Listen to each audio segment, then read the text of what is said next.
Welcome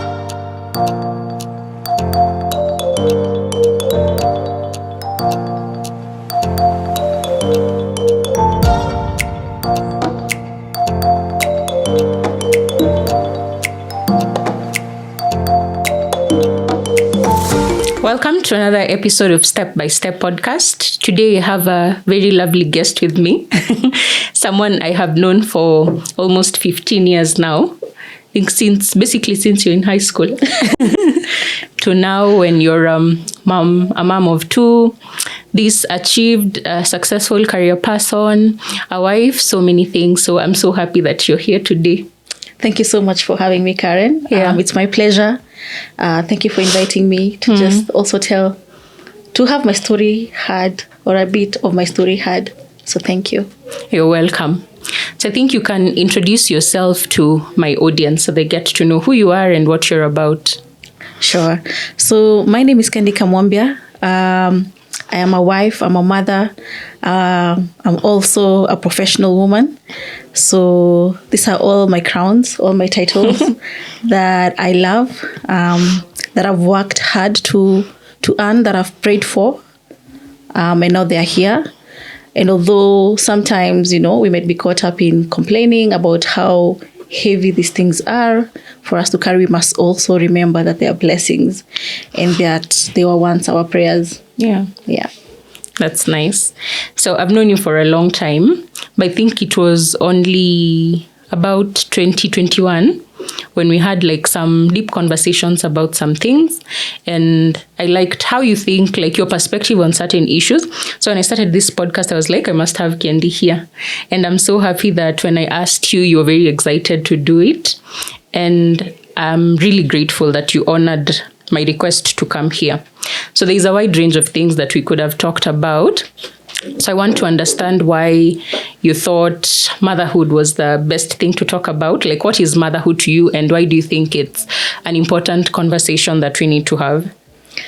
So for me, motherhood, the last 5 years, my life has been all about motherhood. Yeah. I had my first child in 2019 and my second in 2021. So I've this is the season that I'm in right now. I'm in the season of creating, molding people, growing a family. And so I felt that this is a topic that I have the most recent experience on, or I'm currently experiencing. And so I just wanted, not my perspective, but my approach on motherhood, just to tell how I came about, or what thought processes have led me to mother, or carry out my motherhood journey the way I carry it. Just to share a bit of my perspective, the context in which has shaped how I mother and how I see the motherhood journey. Yeah. That's beautiful. So I think motherhood is such an awesome thing. I am not a mother yet, of course, but I have a lot of respect for moms in general. And even my mom, I have come to appreciate what it takes to be a mother. It's like a full-time job, a full-time commitment. I think we say vows, till death do us part, which they should be that serious, the vows. But I think parenthood, and especially being a mom, is what is a lifetime commitment, something that you can never abandon. It's something you've signed up for the rest of your life. So I really respect moms. I really respect you. And I just wanted to understand how it is being a mother, especially now. I think there's a lot. It's way different from when we were growing up. So I just want to understand how it is for a young mom right now, how you're navigating. Yeah. So first of all, motherhood, and maybe I can provide a context of how I came into motherhood. So I always knew I wanted to be a mom.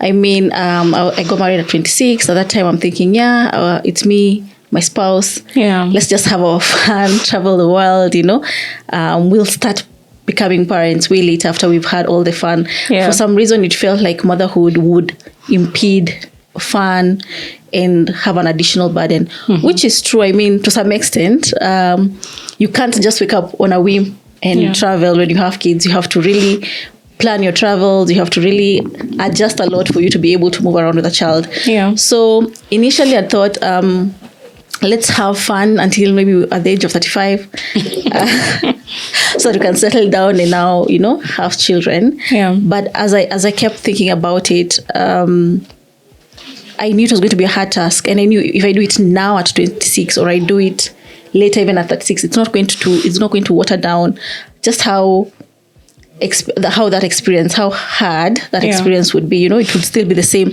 if I still have to wake up in the middle of the night 10 times at 26 or wake up at 36. It will still be, the same kind of intensity. Yeah. So I thought, and then also there was an added fear. And also, even as we start this conversation, it's not like I have the template or I know exactly what I'm doing in life. Yeah. Everyone is just, trying out a different thing from the perspective that you have, from the information that you have, from the experiences that you have. You're just trying to formulate a path for yourself. Yeah. So for me at that time, I was like, whether I have a kid right now at 26 or have a kid at 36, it's going to be the same intensity. So also, I was worried that what if when I want to now start having a child at 36, what if I'm not able to, and now we have to go into medical, seeking medical help, and that delays it by another, several years. I'm like, I think because I'm certain, and my husband is certain that we want kids. I think if we start now, it will be better for us. Yeah. So that's how I went into the journey of motherhood. I had an idea that it has some hard parts, There are some times that it will test me. Yeah. You join, when you're pregnant, you join all these apps. Yeah. Baby Monitor, I think. I've now deleted all of them because they give me anxiety when they pop up on my Instagram. So you get to have a feel, or rather to see how other parents, how other parents are talking, what the other mothers are saying on the apps. Yeah. And so I knew I was going to enter into something that would test me, test my limits, require so much of my patience. But what I didn't know at that point is just by how much, You can never be prepared until you're actually experiencing it. So how I describe it, I think my life before being a mother, and everyone who is not a mother yet doesn't usually know this. Or rather, let me paraphrase that. I describe my life after having kids, the way back in the 2000s, the video quality that you would see music with. You are comfortable with that video quality. Yeah. You didn't know anything. There was no sharper image. There was no sharper resolution. Yeah. So I think before I had kids, my experiences were like that video quality in 2002. But then after having kids, my video quality became now this 4HD quality. Everything was sharper. The pain was sharper. The anxiety was sharper. The joy was sharper. So all the sides became way sharper. So I think before you're a mom, at least in my experience, the resolution that you have, the resolution that you're watching the TV at, the image that you're watching the TV at, you're okay with it because you don't know anything else. But now that I have a sharper maybe image in my mind now after motherhood, I can't say I want to resolve and go back to the unsharpened image. However, there's a cost to every choice in life. So when I choose that I want kids, and of course every sharp image, the good resolution, the joys will be more, and also the anxiety will be more, and the work will be more. That's the cost implication to life. So every choice has a cost implication, and it's upon you. It's upon you to weigh and see the cost benefit analysis. Am I willing to pay this cost? Yeah. That's what I'd say about motherhood. That's nice. I think it's an interesting comparison or perspective. And I think from where you'd started, there's something I'd wanted to ask you. When you said you always knew that you wanted to be a mom. I think for us women, when you look at a lot of wedding shows, like Say Yes to the Dress and those kind of things, you find like women already had this idea of getting married and how maybe you'd want to look, like your gown and all those things, the venue and things like that. So for you, was it also the same thing? Like since you were younger, you knew you wanted to be a mom. How young? I think I knew I wanted to take care of little people. I knew I wanted to have a fun family, kids giggling in my house, just a frenzy of activity happening in my house, people milling about. But it comes at a cost, at the cost of peace, at the cost of calmness. There are times, of course, when, everything is bubbling in my house currently. And I'm like, I prayed for this, I wanted this. But also, if I could have 2 hours of stillness, or when their dad takes them out and it's still, I'm like, oh my God, I'd really missed this silence. So everything comes at a cost. So yes, when I was, I think, in high school, that's when you start to project your life. What kind of a life do you want? Yeah. And for me, I knew family was going to be very important to me. I wanted to create one lovely family, full of bliss, full of happy people, a happy spouse, myself being happy, my kids being happy. So yeah, I was focused on that. And every decision that I made was geared towards achieving that. Yeah. I think that's interesting, because for me, I've always loved family and thought of having a family in future. But my experience has been quite different, because like many people say that, I don't know if I've ever had that feeling. Yeah. Like I knew I wanted to get married. Getting married, by the way, is something I am 100% sure about. Like having a lifetime partner, that's something I want for myself. But like, I think at some point, maybe I had names. What I had is names of the children I'll have. So like I had thought of names. But like actually the experience of being a mom, I don't know if I've had it really. And like speaking to a lot of women, I feel like they've had it. So sometimes I question whether you missed the call. I've missed it, you know, and like I'm getting towards that age, that I'm looking maybe to settle down and maybe starting a family. But when I just think about it, I don't think I've ever really had that. I want kids, I want, I want a family, but I've never really thought about motherhood that much. Yeah.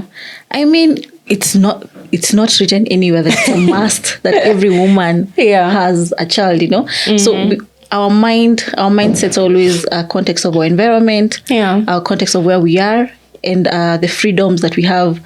Can I choose this or can I not choose this, So, and the era that we live in now, we are more free to decide exactly what path we want to take, Do I want to get married? Do I not want to get married? Do I want to have kids? Do I not want to have kids? So your mindset dictates your choices. And also now that we are more free, there's more freedom. You're free to choose your path. And honestly, for me, women who are very clear about not wanting to have kids and follow that path and stick by it, like I'm always in awe of them, and I'm like, good for you. Like this is not for you, and you've chosen not to take a path that will mess with your mindset, will crush you in some way. So good for you, and all the best to you.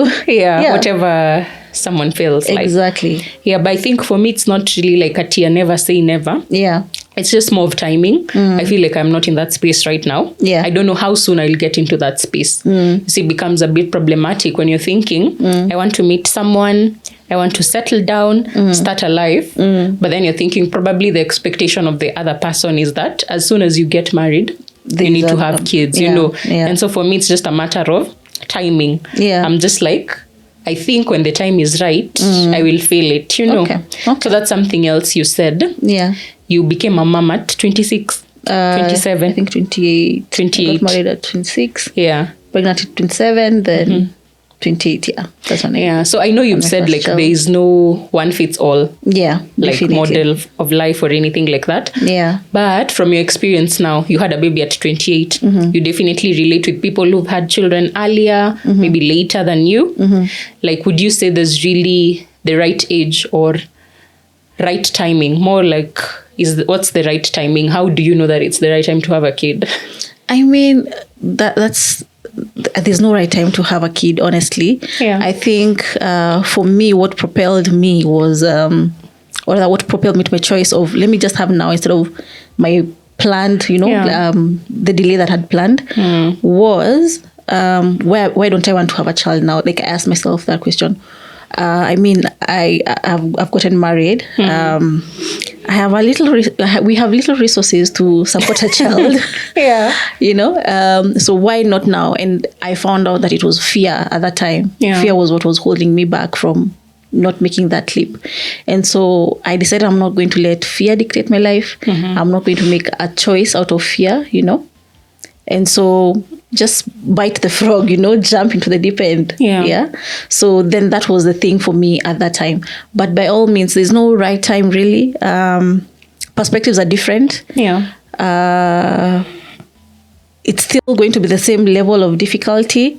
However, you can't say you can have a child, before you finish your schooling, before you get resources in place, because then you're going to have the added burden of figuring out what is this kid gonna wear, what is this kid going to, get diapers from and food from. So if you've gotten to a level where you're a bit settled, financially and otherwise, then it's for you to ask yourself, if I'm not having a kid now, and I want one, then what are the reasons? And if the reason is fear, then that fear will never go away. Fear will always be there, because it's the unknown. You don't know how this pregnancy will turn out. You don't know how the delivery process will be. Yeah.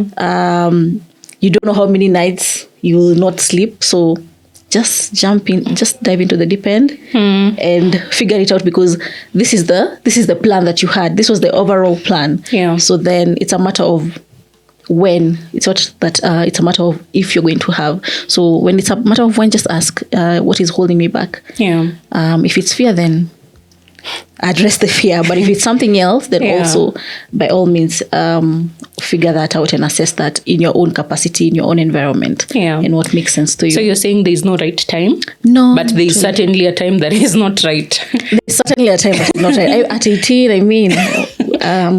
there's a lot that you haven't figured out yet. As a teenager, there's a lot that you haven't figured out yet. Yeah, to be able to parent well and have the resources to also parent well. Because I think largely, like you're saying, I agree that there is no perfect time. But I also hold the view, when you're much younger, I know people have had babies like 18, 19, early 20s. But sometimes I just thank God that I'm still single, because I just look back and I'm like, at 23, for example, like what was I thinking, like that I could be married or have kids, I feel like it comes with a lot of mental maturity as well. It's not just finances, because there's a lot of people who could be comfortable or even coming from a family that can support them and everything like that. But I think it also requires a lot of mental maturity. That's true. Like I said, there's a cost implication to every decision. How I look at life is, for me, let's say if you have, let's say, the holding company is your life in general, and then there are sub companies within you. One is a company for your mental health, one is the company for your education and your ambition, one is the company for building a family, one is a company for your friends and external family, and then together they make this holding company that is Karen, right? So if you take from your mental health to build, let's say, family at that point, then you're going to have a cost. And it's for you to analyze and see, am I willing to pay this price? I mean, even for me right now, for me to have 2 kids, also try and chase a career, also try and be a good wife, also try and be a good friend, a good sister, a good daughter. There's some resources and there's time that I'm taking from somewhere else to build the family life. And so if you look at your life in isolation, if you just look at your mental health, oh my God, it's been depleted so much because I've been giving so much to my family, so much to my career, and your mental health stands depleted at that time, then if you look at it in isolation, you might feel like everything is going to hell because you're only looking in that silo of mental health. But if you look at it wholesomely and in general, you can see that, fine, I've borrowed against my mental health to build this and this and this. But also this company cannot exist in liability. This mental health cannot exist in liability. So it's for you to put in effort as well, to return some resources, to borrow resources from work, to borrow resources and time from your family to also build your own mental health, so that then the general trading holding company is at some sort of balance, because there's no full-time balance. There's always that you're borrowing from career to take time for your kids, Yeah. or you're borrowing from your kids to take time for your career, or you're borrowing from your mental health to just support both of them. But at the end of the day, you must balance, because if Yeah. you completely exhaust the mental company, the mental branch also, Yeah. nothing is going to work. So that balance of constantly borrowing from here Yeah. to aid this other section of your life is the cost implication. It's for you to decide how much cost or how much fees do I need to pay Yeah. for a particular thing, for a particular section of my life. Yeah. Yeah. It's, even as you're talking, like I look at you sometimes and I just think of like from the first time that I knew you, like in uniform, and Yeah. do you sometimes feel like I don't know how to describe this, like do you sometimes wonder, oh my God, like I'm this much an adult, with all these responsibilities? Does it hit you sometimes like this is just Kendi, who is now a mother of 2 with all these responsibilities?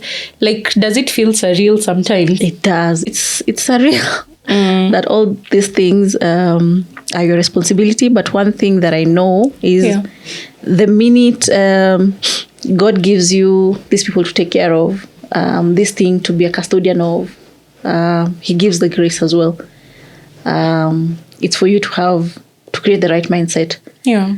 Because I found myself sometimes, let's say, I think the same thing could happen. Yeah. But depending on my mindset, my reaction will be different. Yeah. Yeah. My kid will be screaming, and if I'm too exhausted, I'm too depleted, I'd feel like, oh my God, I'm not having another kid. Why?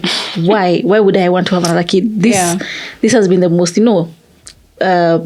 pressurizing situation ever. And then some other times my kid will be acting up, and I'm so calm, I'm so comfortable, I'm comforting them, I'm more welcoming. And so it depends on my mindset. So the thing that I figured out earlier on is to ensure my mindset is at the best place it can be. And how I do that is ensuring that I have freedom. I think anytime you feel like you don't have freedom to do a thing a particular way, that's when you start, fighting and being in constant battle. But if I'm free to tomorrow, if I feel too depleted, I can just wake up and go find space elsewhere, and then come back when I'm refreshed. If I'm free to get help from extra nannies, to step in and help out where I'm unable, just having that freedom to ensure my mindset, I build my mindset to the right place where it needs to be, has given me grace to be able to handle everything, to be able to not be afraid that all these are my responsibilities. Yeah. When you say that, instantly thought of like mental health. I'm big on mental health. And I think like mom mental health is a thing. Like just ensuring you're sane and like still at your best, because besides being a mom, you're still yourself, you're still Kendi. Besides even being a wife and all those things, you as an individual, So on top of that, there's all these other duties that just everything is so heightened when you're a mom. So I think like, what do you think about mental health from a mom's perspective? Like, what would you advise someone who feels like they're going crazy or something like that? Not everyone has postpartum because different people have different experiences. But even those who don't have postpartum, it could just not like ile too when the baby is very young, even just continuously. Like, how do you deal with it, or how would you advise someone to find a balance? So first of all, the motherhood mental load is quite a lot. I mean, even if you're not the one caregiving all day, maybe you're involved in other activities, still there's a mental load that you're the one who's responsible for that home. As much as you might have a very supportive partner, I think the society, patriarchy, and just general the way marriage was formed, men are a bit excused from the day-to-day runnings of a house. I mean, even like you could be exhausted from carrying a pregnancy, but your husband, their life goes on, You could be home from work because you're caregiving, but your husband's life goes on. If a friend calls him for drinks the day after you give birth, like he has the capability, the ability to go, you know. Yeah. You, if you are called for drinks the day after giving birth, your body cannot even allow you. So Yeah. men are a bit excused, you know, from the day to day. The mental load of caregiving and homemaking lies heavily on the woman. Yeah. And so it's for me, what I did, I accepted that, you know, this load is heavy on me. Yeah. Yeah. And I'll not resent my husband because of his, I don't know if it's God-given right, but I will not resent him for having a lighter load, you know. Mm-hmm. But what I'll do is that I'll pour into myself so that I don't get depleted. Yeah. So even as I'm, you know, caregiving, as I'm building my family, I realize that I'm borrowing from my mental health. Yeah. There's a cost that's implicated in my mental health. And so when time allows, when resources allow, I refill and take time to take care of my mental health. I go for therapy. Yeah. I travel. I just point to myself. I take myself on solo dates. I'm big on pouring to myself first.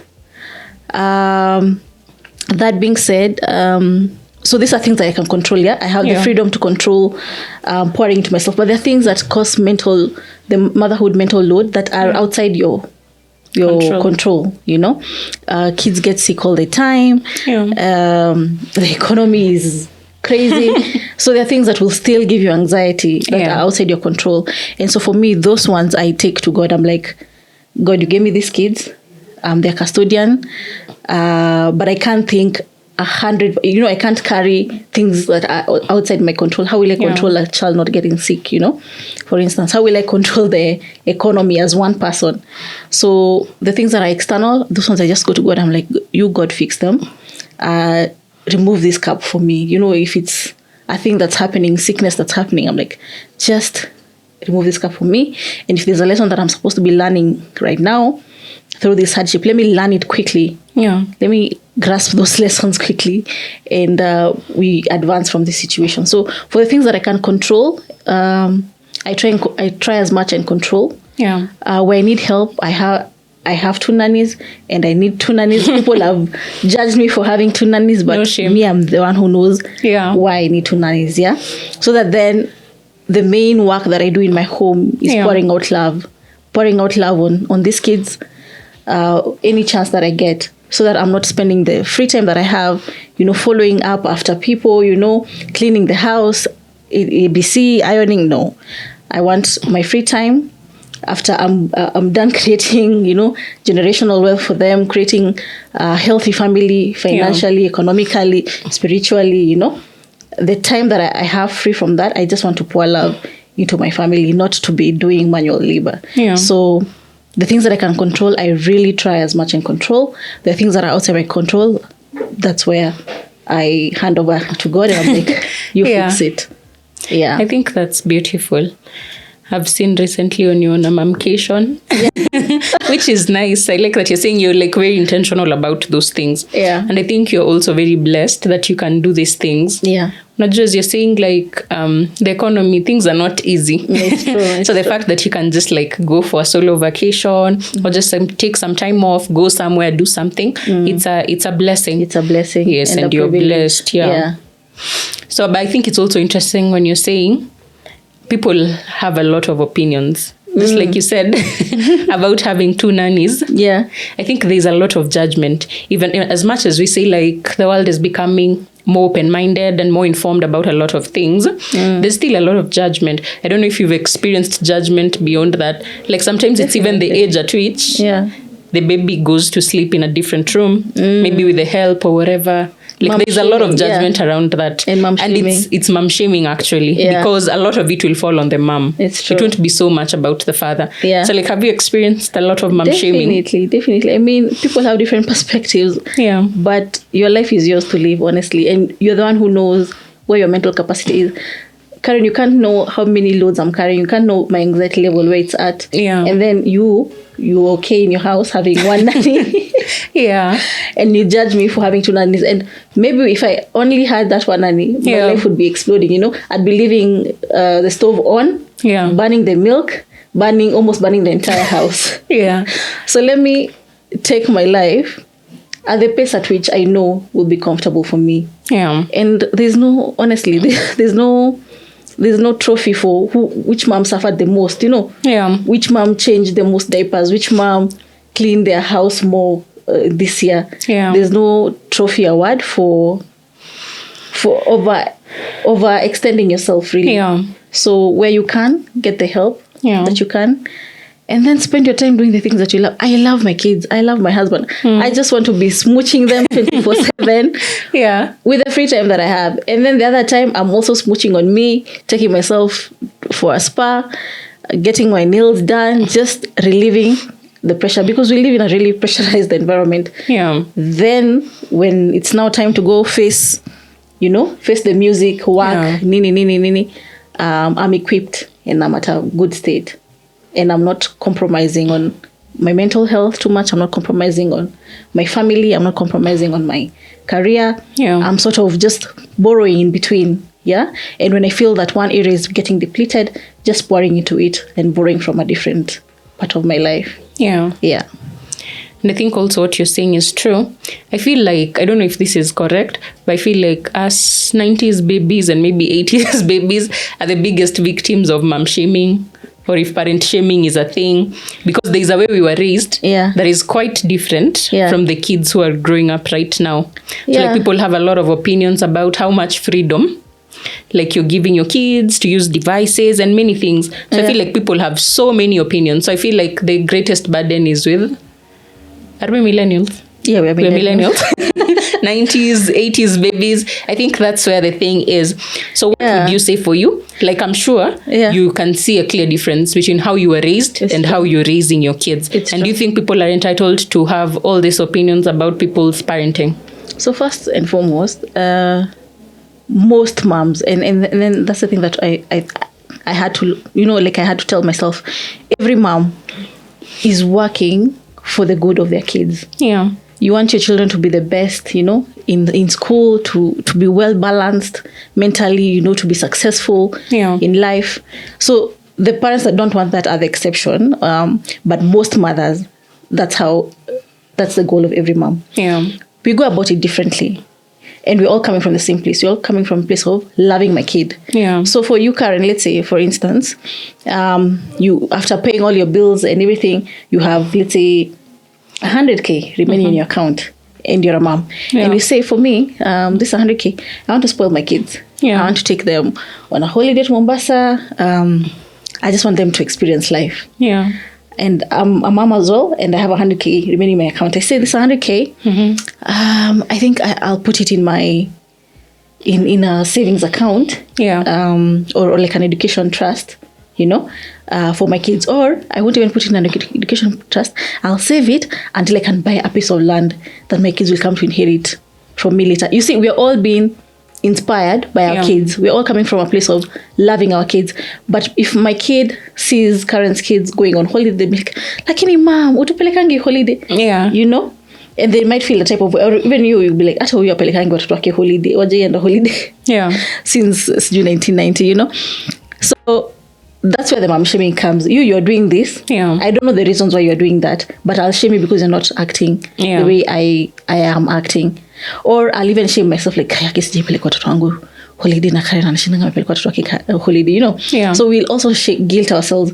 But the thing that I came to reconcile and arrive at is that me, I love my kids. The next mom loves their kids. Everyone is working for their kids. There's no super mom who's outdoing everyone, And for me, it's to communicate to my kids, like, I love on you differently. Yeah. My love will not be similar to Mama so-and-so's love. Yeah. I'll show it differently. And even my mom, when she was, parenting us in the way we were parented, in the military way, they were coming from a place of love. Yeah, absolutely. And we only realized that later. Now that you're grown, you're like, oh, this is why she was doing this. But I think where maybe there was some dissonance and we didn't feel like they were loving on us at that time, is what I communicated. Yeah. So, communicating what they were doing. So for me, I try to communicate to my child, I'm doing this because I love you, and this is how I'm showing you. This is how I'm intending this particular action to mold you, or to show you that I love you. It's out of love that I'm doing this. So, people will mom shame me, but I know I'm acting for the good of my kids. I know you're doing the best you I'm can. doing the best that I can, and I know I'll explain to my kids. Yeah. I did so and so because I wanted ABCD, and it's out of my love for you. Yeah. Yeah. So yeah, people will still do that. Sometimes we'll even judge ourselves. We'll be like, Kai Nani gets to drop her kids to school and pick them every day. Yeah. For me, I don't have, that luxury to pick my kids. And so you're judging yourself on that one thing. Yeah. And yet for you also, there are sacrifices that you're doing for your kids. So it's to give yourself grace, even when your mom shamed, and no one will live your life for you. I mean, people will judge you anyway. Yeah. So just do what's best for you and your house, and you know exactly what it that is. Yeah. Yeah. Yeah, so I think that's a good place to end part one of this conversation, communication. I want you to still talk a bit more about communication. I think it's a touchy issue. A lot of our experiences are what you're saying, like military way. Though my mom was not very military, but I understand what you're saying. So for a lot of us, it was that growing up. And then now when you're an adult, your mom is like your best friend, So I want to understand exactly what that communication, I don't know how to call it, not method, but what communication sort of dynamics have you set for yourself as a mom?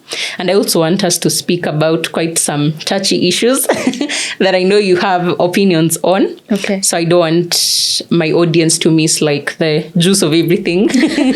So I think let's do this on part 2 of the conversation. We'll talk more and about quite some iffy issues.